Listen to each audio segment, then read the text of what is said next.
We got here a 2006 Toyota Camry. Came in, was towed in for a no start. Basically, what I did is went inside, tried to put the key in and flip it.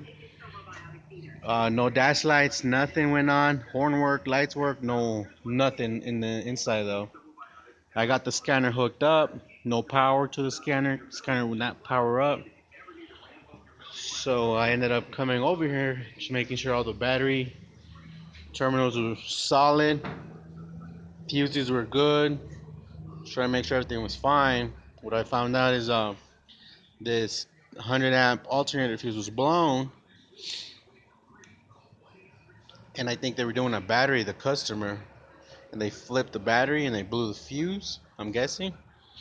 And inside, there's another fuse box under right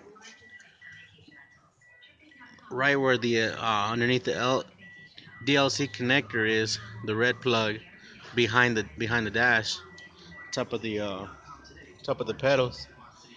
There's a 10 amp, 15 amp ECU fuse. It was blown as well.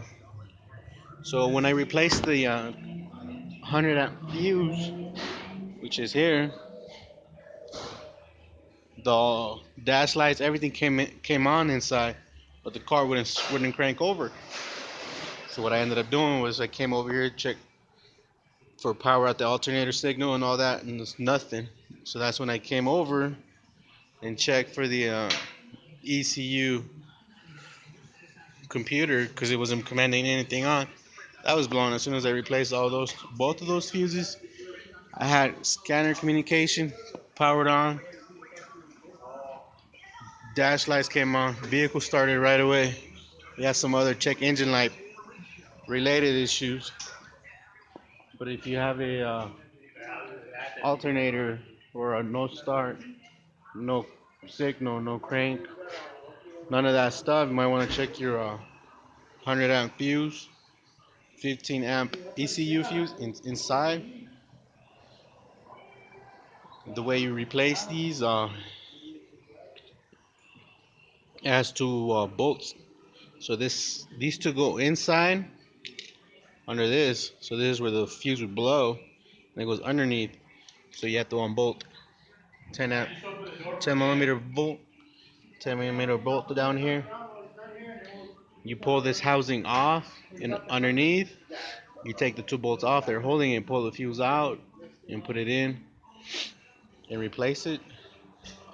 Confirm power, confirm grounds. Double checked it with the voltmeter, amp meter, and so on and so on. So again, if you have a Toyota Camry 06, no start, no communication, no spark, none of that stuff, check your alternator fuse. If that's fine, go inside the dash, underneath the dash where the pedals are, and check those fuses to make sure all those are okay, especially if you have no communications. And on this one, that was a confirmed fix. Fixed it within probably 10-15 minutes. It was up and running, so we got a good diag time on that. Alrighty.